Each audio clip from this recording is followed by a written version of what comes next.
তারা যেন কোনোদিন মাথার বালিশ, কি বলেন, মাথার বালিশ তারা যেন কোনোদিন দুটো ব্যবহার যেন না করে। স্বামী একটা বালিশ, স্ত্রী একটা বালিশ, এই রকম দুজনে দুটো বালিশে মাথা রেখে ঘুমাবে না। স্বামী স্ত্রী যখন ঘুমাবে একটি মাত্র লম্বা বালিশে মাথা রেখে ঘুমাবে। স্বামী স্ত্রী যদি এক বালিশে মাথা রেখে ঘুমায়, আল্লাহর রহমত, মহব্বত, ভালোবাসা আল্লাহ বাড়িয়ে দেবে। এসব তো শোনেননি। চলো, আচ্ছা, এখানে যারা মেয়ের বিয়ে দিয়েছেন তারা শ্বশুর হয়েছেন, ঠিক না বেঠিক? বলুন না, কথা বলুন। যারাই মেয়ের বিয়ে দিয়েছেন তারা শ্বশুর হয়েছেন। আর নবীজি তার মেয়ে ফতেমাকে হযরতে আলীর সঙ্গে বিয়ে দিয়েছিলেন, তাহলে নবীও একদিকে শ্বশুর হয়েছেন, ঠিক না বেঠিক? তাহলে আপনারাও শ্বশুর, নবীজিও শ্বশুর। চলো, এই দুই শ্বশুরের কতটা পার্থক্য দেখুন, আসমান আর জমিন পার্থক্য। আপনি আপনার মেয়েকে যখন শ্বশুর বাড়ি পাঠিয়েছিলেন, কি কি দিয়ে পাঠিয়েছিলেন, কি কি বলে পাঠিয়েছিলেন? আর নবীজি তার মেয়ে ফতেমাকে শ্বশুর বাড়ি পাঠিয়েছিলেন, কি কি দিয়েছিলেন আর কি কি বলেছিলেন? দয়া করে একটু শুনে যান। আগে আমাদেরটা বলি। আমরা আমাদের মেয়েদের কি করেছি? খাট, গদি, ড্রেসিং টেবিল, আলমারি, খাটের সঙ্গে দুটো ছোট ছোট মাথার বালিশ আর বিশাল বড় একটা ঠ্যাং বালিশ দিয়েছি, ইত্যাদি। আর মেয়েকে, আর নবীজি কি দিয়েছিলেন ফতেমাকে? দেখি, শুনে নিন। মা ফতেমাকে নবীজি দিয়েছিলেন দুটো জামা। কটা কটা কটা? দুটো জামা, একটা খেজুর পাতার চাটাই, একটা কম্বল, একটা পানির কলসি, একটা জাঁতা। সুবুরি কাটা জাঁতা নয়, গম ভাঙানো জাঁতা। জাঁতা বলিছি বলে অনেকে পান খড়গুলো মনে মনে ভাবছে সুবুরি কাটা জাঁতা না। এবারে আসছি, আর কি দিয়েছিলেন? একটা চামড়ার বালিশ। কটা কটা কটা? একটা চামড়ার বালিশ। কেন? স্বামী স্ত্রী এক বালিশে মাথা রেখে ঘুমালে আল্লাহর রহমত, মহব্বত, ভালোবাসা আল্লাহ বাড়িয়ে দেয়।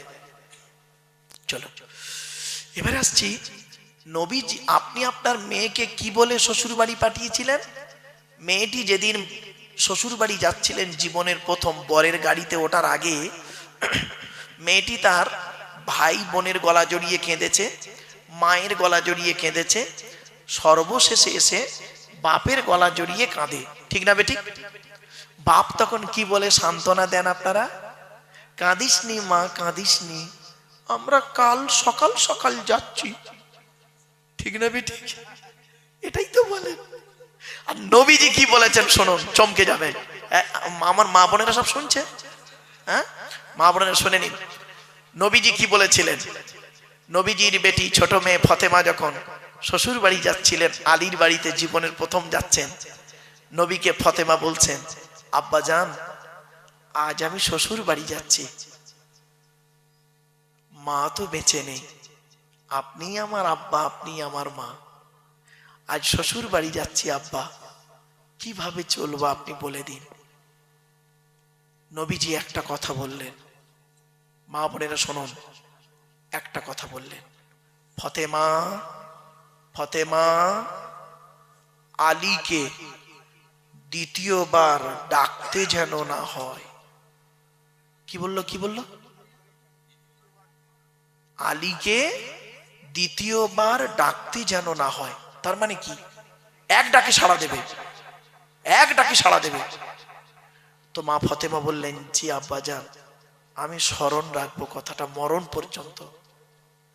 ব্যাস, মা ফতেমা যতদিন বেঁচে ছিলেন হযরতে আলীর এক ডাকে সাড়া দিতেন।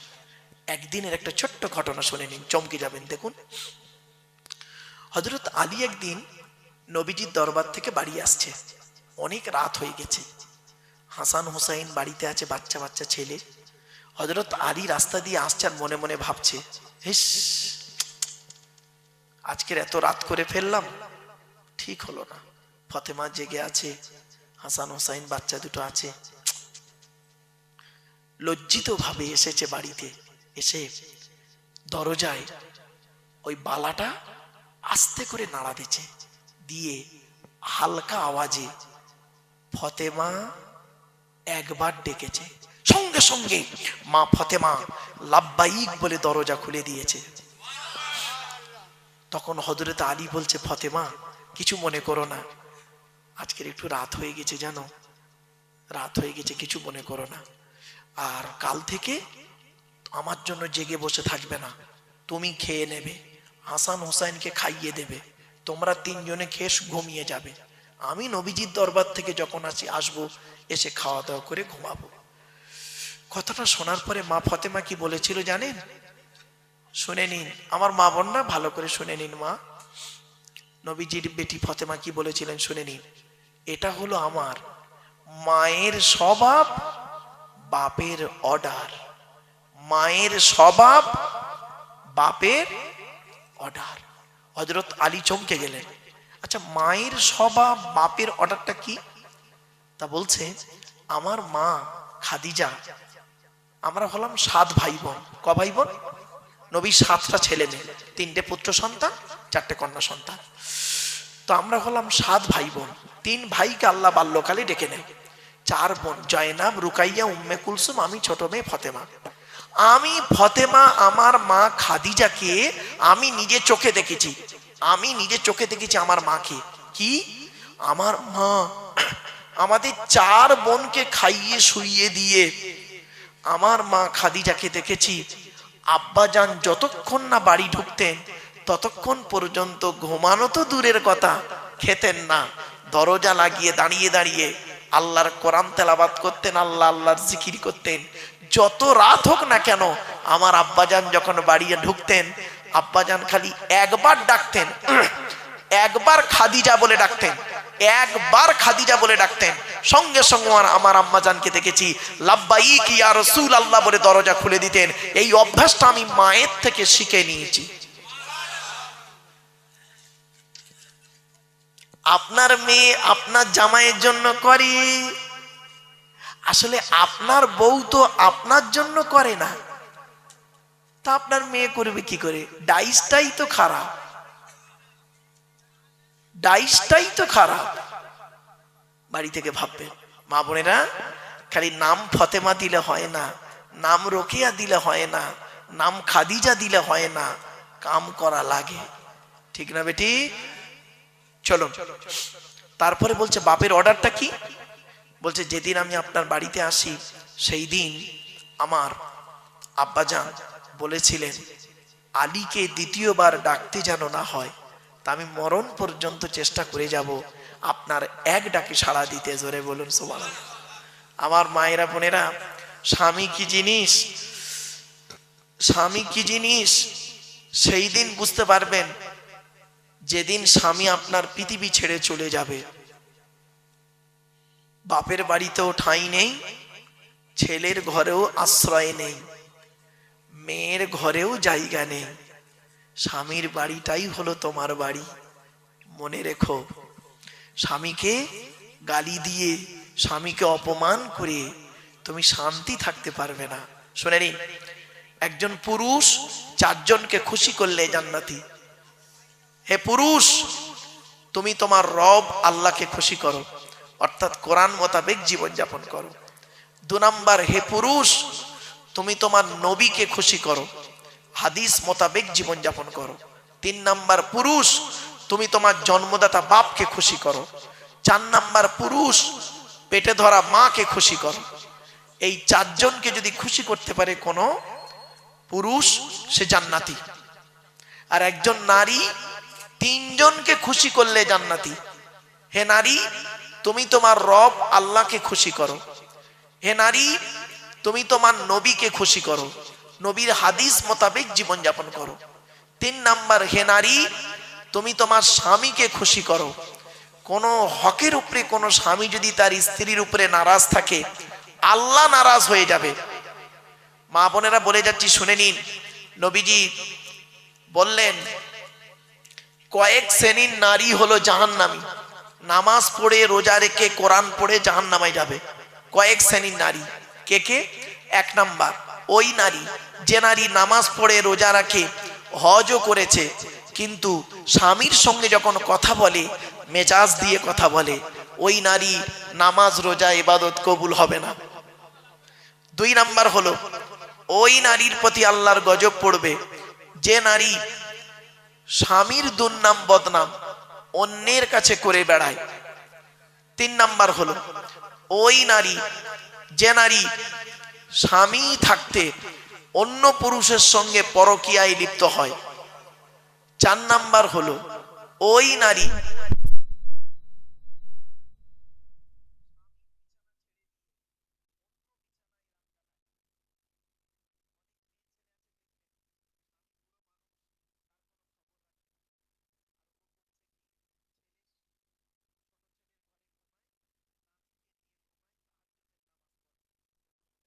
স্বামী নারাজ থাকলে।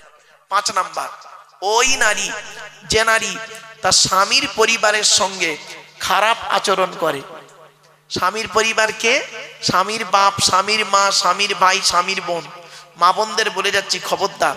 অনেক মেয়ে ছেলে আছে দেখবেন স্বামীকে খুব ভালোবাসে, স্বামীর বাপ ভাইয়ের দেখতে পারে না, স্বামীর মানে ভাই বোনকে দেখতে পারে না। ওর বাপ ভাই এলে দেখবেন আদর আপ্যায়ন খুব হয়, আর স্বামীর বাপ ভাই এলে কোনো গুরুত্ব থাকে না। ওই নারী হলো জাহান্নামী নারী। ছ নাম্বার হলো ওই নারীর প্রতি আল্লাহর গজব, জাহান্নামী নারী যে নারী তার স্বামীকে বলে তোমার সঙ্গে বিয়ে হয়ে আমার জীবন নষ্ট হয়ে গেছে, আমার মতো মেয়ে বলে তুমি বেঁচে গেলে, অন্য কেউ হলে বুঝতে পারতে। ওই নারীর প্রতি আল্লাহর গজব। বাপেরা বাড়িতে গিয়ে ভাববেন আমার মা বোনরা এই জিনিস থেকে সরে থাকুন। নারীদের সম্পর্কে বলে গেলাম, শুধু তাই নয়, অনুরোধ করে বলে যাচ্ছি এই কথাগুলো মূল্যায়ন করুন। তাই এক নাম্বার নবী বললেন কিয়ামতের মাঠে তোমাকে প্রশ্ন করা হবে স্বামী হিসাবে কতটা দায়িত্ব পালন করেছো, স্ত্রীর কতটা হক আদায় করেছো। শুনে রেখে দিন, স্ত্রীর পিতামাতার গালি দেওয়া হারাম। স্ত্রীর পিতামাতাকে, শ্বশুর শাশুড়ির গালি দেওয়া হারাম। এই কোরআনে আছে 250 রকমের হারাম। কত কত কত? 250 রকমের হারাম আছে, আর 250 রকমের হালাল আছে। তার মধ্যে একটা হারাম কি জানেন? স্ত্রীর পিতামাতার গালি দেওয়া। অনেক সময় কি করেছেন আপনি মনে আছে? ঈদের দিনে স্ত্রী খাবার তৈরি করতে একটু দেরি করে ফেলেছে বেচারা, আপনি করলেন কি তাকে ঈদের দিনে মা মাসি তুলে গালাগালি করলেন, মরা বাপটাকে কবর থেকে তুলে আনলেন, মরা মাটাকে কবর থেকে তুলে আনলেন, এনে আপনি গোসল করে নতুন জামা কাপড় পরে আতর সুরমা মেখে ঈদের নামাজ পড়ে ইমাম সাহেবের বুকে বুকে মিলছেন। হ্যাঁ, আপনি ভাবলেন আপনার ঈদের নামাজ কবুল হয়ে গেছে। এত সোজা নয়, এত সোজা নয়, বাড়ি থেকে ভাববেন। এরপরে নবীজি বললেন তোমরা তোমাদের স্ত্রীদের হক আদায় করো। তুমি নামাজ পড়বে, স্ত্রীকে নামাজের তাকিদ দেবে, স্ত্রীকে রাতের বেলা ঘুম থেকে তুলবে। ছোট্ট একটা উদাহরণ দিচ্ছি, আপনাদের এখানে গ্রামে যে মসজিদ আছে, ফজরের নামাজে কম লোক হয় না বেশি লোক হয়? বলুন না, বলুন। কম হয়। দেখবেন এই জলসা কমিটি পেরে যাবে, কালকেই ফজরের নামাজে লোক ভর্তি হয়ে যাবে। এই জলসা কমিটি পারবে একটা কাজ করলে, বলবো জলসা কমিটির লোকেরা যদি বলে মাইকে যে আজ থেকে ফজরের নামাজ পড়ার জন্য যদি কোনো স্ত্রী তার স্বামীকে ফজরের নামাজে যদি তুলে না দেয়, ওই স্বামী যদি দ্বিতীয় কোনো মেয়েকে বিয়ে করে, সমস্ত বিয়ে খরচা জলসা কমিটি দেবে।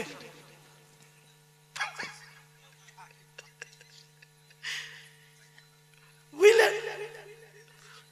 মানে ওই স্বামী যদি দ্বিতীয় বিয়ে করে সুন্দরী মেয়েকে, সমস্ত বিয়ে খরচা জলসা কমিটি দেবে। দেখবেন ফজরে কিভাবে যে তুলবে আপনাকে ভাবতে পারবেন না। এই জন্য মনে রাখবেন স্বামী স্ত্রী উভয়কে ভালো হতে হবে। নামাজ কারোর জন্য মাপ নাই, বিশেষ ব্যক্তি বিশেষ কারণ ছাড়া। মনে রাখবেন রোজা কারোর জন্য মাপ নাই, বিশেষ ব্যক্তি বিশেষ কারণ ছাড়া।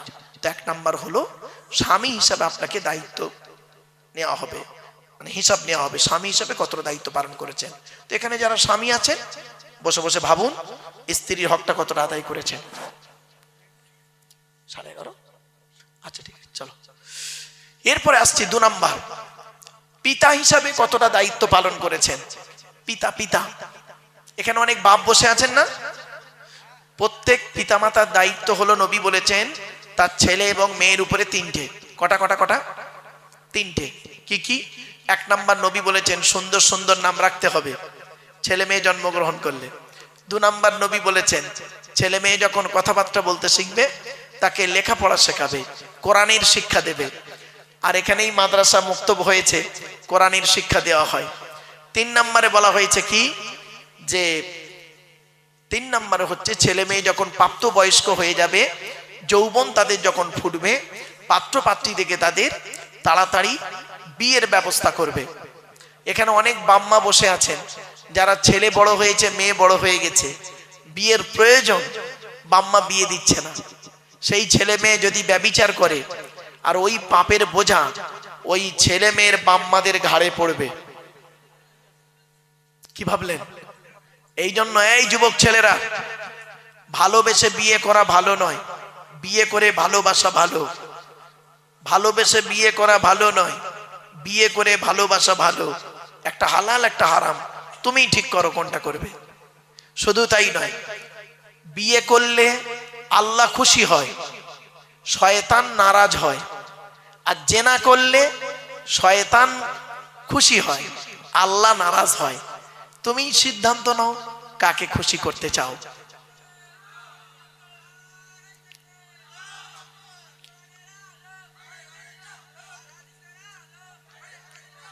আমার বাপেরা,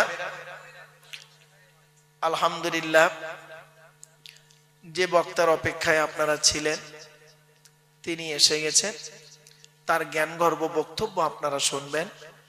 আমি আপনাদের কাছে আর কয়েক মিনিট কথা বলবো বাবা, আর কয়েক মিনিটের মধ্যেই তিনি চলে আসবেন। এই 10টা কথা টপ টপ করে শুনে নেন।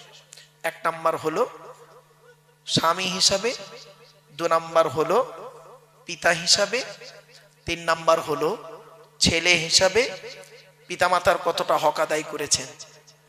এখানে বসে বসে ভাবুন, বাপের নামে দান খয়রাত করেননি, বাপের নামে কোনোদিন ফকির খাওয়াননি, বাপের রেখে যাওয়া সম্পত্তি জলকর ভোগ করছেন, বাপের কবরটা জিয়ারাত করেননি। নবীজি বলেছেন জুম্মার দিনে যদি কোনো ছেলে তার বাপ আর মায়ের কবরটা জিয়ারাত করে, ছেলের দুয়ার ওসিলায় বাম্মার কবরটাকে আল্লাহ পাক আলোয় আলোকিত করে দেয়। 4 নাম্বার হলো ভাই হিসাবে কতটা দায়িত্ব পালন করেছেন। বোনের ফারাইজি অংশ দিয়েছেন। ও মুসলমান, বাপ মারা গেছে, বাপ মারা গেছে, 20 বিঘা জলকর রেখে গেছে। তুমি একটা ছেলে, 2টো বোন ছিল, মাও মরে গেছে, পাবে কত? তুমি পাবে 10 বিঘে আর তোমার 2টো বোন পাবে 5-5 10 বিঘে। আগে বোনের ফারাইজি অংশ দাও, তবে তোমার রেহাই আছে, নইলে তুমি জাহান্নামী।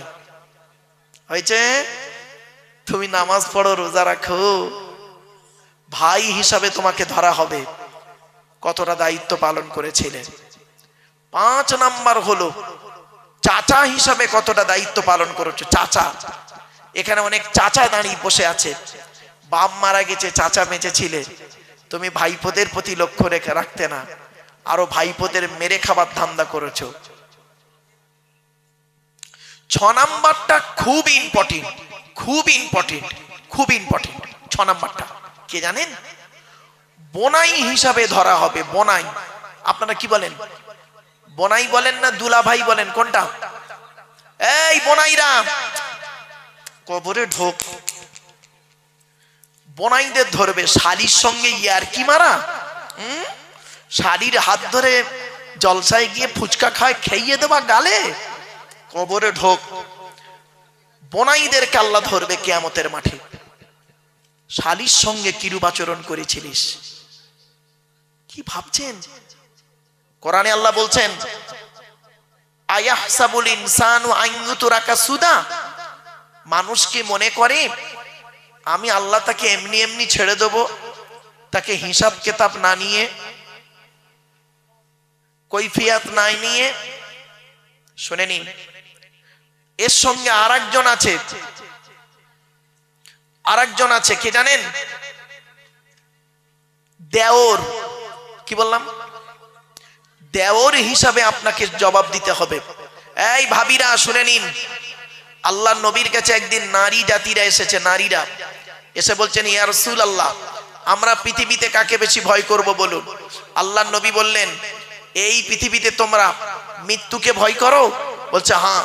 বলছে তেমনি দেওরকে ভয় করো। দেওর হলো মৃত্যুর সমতুল্য। অনেক ভাবি আছে দেখবেন দেওরদের সঙ্গে ইয়ার কি করে, কঠিন পাপ হবে। চলো 7 নাম্বার, খালু হিসাবে আপনাকে ধরা হবে কিয়ামতের মাঠে। খালু। আর এর সঙ্গে আরেকজন আছে ফুপুর বর, জামাই বাবু, তাই বলেন তো নাকি?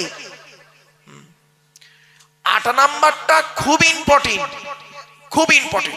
8 নাম্বারটা কে জানেন? 8 নাম্বারটা হলো মামা হিসাবে আপনাকে ধরা হবে। এখানে যত মামা বসে আছে, মামা, আল্লাহ বলবেন তোর বোনাইটা অ্যাক্সিডেন্টে মারা গেল, 2 ভাগনা ছিল ছোট ছোট, ঈদের সময় তুই তো ছেলে মেয়ের জামা কাপড় কিনলি আর ভাগনা ভাগ্নির তো দেখলি না, তোর মতো মামা আজকের জাহান্নামী হয়েছে, ভাববেন বাড়িতে গিয়ে। 9 নাম্বার হলো দাদু যারা আছে, দাদু। এখানে আছে না অনেক দাদু, কি বলেন, বাপের বাপকে কি বলেন? এই দাদুদেরকে আল্লাহ ধরবে। এদিকে আয়, তোর 4টে ছেলে দিয়েছিলাম, বড় ছেলেটা চাকরি করতো বলে বড় ছেলেকে লজেন কিনে দিতি, বিস্কুট কিনে দিতি, বড় ছেলের হাত ধরে বাজারে যেতি, খাবার কিনে দিতি। আর ছোট ছেলেটা গরিব, টোটো চালাতো বলে তার ছেলে মেয়েকে তুই দেখতি না, তোর নামাজ রোজা কবুল হবে না, তোর মতো দাদু আজকের জাহান্নামী। 10 নাম্বার হলো নানা হিসাবে ধরা হবে। নানা বোঝেন তো? এখানে অনেক নানা বসে আছেন, এই নানাদেরকে কিয়ামতের মাঠে আল্লাহ ধরবে। তো 4টে মেয়ে দিয়েছিলাম, বড় জামাইটা চাকরি করতো বলে, বড় জামাইয়ের 20 বিঘা জলকার ছিল বলে, বড় জামাই যখন আসতো মেয়ে নিয়ে, বাচ্চা নিয়ে ভালো ভালো খাওয়াতি। আর মেজো জামাইটা গরিব ছিল বলে মেজো জামাই ছেলে মেয়ে যখন আসতো তাদের প্রতি গুরুত্ব দিতি কিনা, তোর মতো নানা আজকের জাহান্নামী। বাড়িতে গিয়ে ভাববেন, এই 10 জনের বাইরে কেউ আছেন? কি ভাবলেন?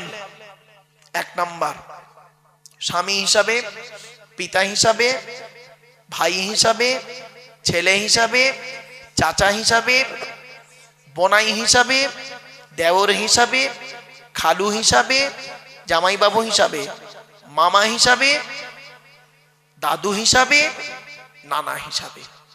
এই 10 দিকের প্রশ্ন আপনাকে করা হবে। অনুরোধ করে বলে যাচ্ছি, বাড়িতে গিয়ে ভাববেন। এই 10টা প্রশ্নের উত্তর আপনারা খুঁজে যদি বের করতে পারেন, সকালবেলা উঠে বলবেন ইনশাআল্লাহ আমি জান্নাতি। আর যদি উত্তর না পান, মরণ পর্যন্ত উত্তরগুলো খুঁজে বের করবেন। এত সহজ ভাবলেন ইসলামকে, এত সহজ ভেবে নিলেন। এজন্য আমি আপনাদেরকে অনুরোধ করে বলে যাচ্ছি, কথাগুলো মাথায় রাখুন। একবার দরুদ শরীফ, আল্লাহুম্মা সাল্লি আলা সাইয়্যিদিনা মাওলানা মুহাম্মদ ওয়া আলা আলি সাইয়্যিদিনা মাওলানা মুহাম্মদ। বাপেরা, আল্লাহর পরিচয় 4টে বলেছি, নবীদের পরিচয় 3টে বলেছি। লাস্ট আলোচনা, আমাদের পরিচয় হলো মাত্র 2টো। কটা? 2টো। কি? আল্লাহ কোরআনে বলছেন, ওমাই ইউমিন বিল্লাহি ওয়া ইয়ামাল সালিহা। আল্লাহ বললেন 100% তোরা ঈমান আন আল্লাহর উপরে। আমাদের বিশ্বাসটা 100% আনবো কার উপরে? আল্লাহর উপরে। খেতে গেলে আল্লাহর নাম, শুতে গেলে আল্লাহর নাম, সব সময় আল্লাহকে সাথে রাখবেন। মনে রাখবেন, এই পৃথিবীতে আপনার স্ত্রী, ছেলে মেয়ে, ভাই বোন, বন্ধু বান্ধব কেউ আপনার আপন নয়, আল্লাহই হলো আপনার আপন। ঠিক না বেঠিক? আর আপনার রসুল আপনার আপন, বাকি সব পর গো বাপ, মরে গেলে সব শেষ, মনে রাখবেন। তাই 1 নাম্বার হলো 100% আপনি আল্লাহকে বিশ্বাস করুন, ভরসা করবেন আল্লাহর উপরে, পৃথিবীর কোনো ব্যক্তি বস্তুর উপরে নয়। আল্লাহ পাক কোরআনে বলেছেন, ইজা আযামতা ফাতাওয়াক্কাল আলাল্লাহ, তুমি যখন কোনো কাজ করতে যাবে পৃথিবীর কোনো ব্যক্তি বস্তুর উপরে ভরসা করবে না, ফাতাওয়াক্কাল আলাল্লাহ, একমাত্র আল্লাহর উপরে ভরসা করবে। ইন্নাল্লাহা ইউহিব্বুল মুতাওয়াক্কিলিন, যারা আল্লাহর উপরে ভরসা করে কাজে নামে আমি আল্লাহ তাদের অত্যন্ত ভালোবাসি। জোরে বলো। একটা ছোট্ট উদাহরণ দিচ্ছি। একটাই রাস্তা, কটা রাস্তা? একটাই রাস্তা, দুটো দল গেল।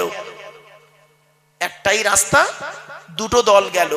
প্রথম দলটা রাস্তাটা পার হয়ে গেল, আর দ্বিতীয় দলটা রাস্তায় ডুবে মরে গেল। রাস্তাটার নাম ছিল নদীর মাঝখান। দল দুটোর নাম হলো মুসা নবীর দল, ফেরাউনের দল।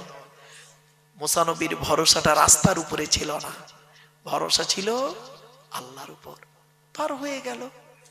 আর ফেরাউনের ভরসাটা আল্লাহর উপরে ছিল না, রাস্তার উপরে ছিল, সৈন্যদের উপরে ছিল, বেটা ডুবে মরে গেল।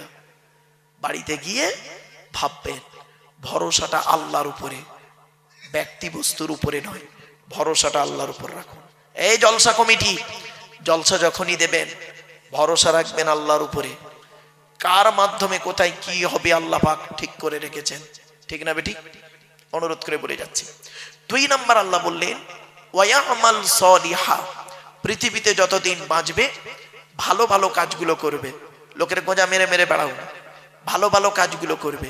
মানুষের উপকার করতে না পারলে ক্ষতি করতে যেও না। আল্লাহ ছাড় দেয়, ছেড়ে দেয় না। আল্লাহ ছাড় দেয়, ছেড়ে দেয় না, কথাটা মাথায় রাখুন। আল্লাহ বলছেন, মানা আমিনা সলিহাম মিন যাকারিন আও উনসা ওয়া হুয়া মুমিনুন ফালানুহইয়ান্নাহু হায়াতান তাইয়্যিবা। 14 নম্বর পারা 17 নম্বর পৃষ্ঠার একেবারে 8 নম্বর লাইন, সূরার নাম সূরা নাহাল।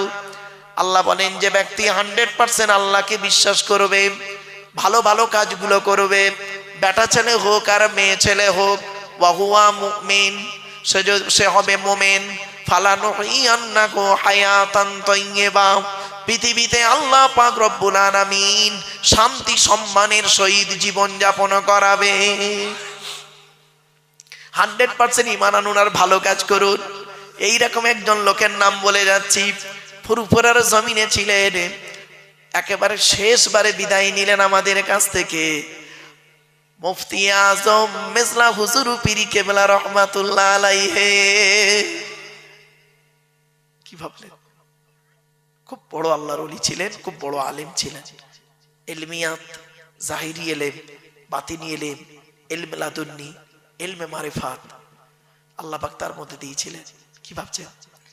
এবার আসছে, আল্লাহ বললেন ইন্নাল, এটা দুনিয়াতে হলো, আখিরাতে কি দেবে? ইন্নাল্লাহ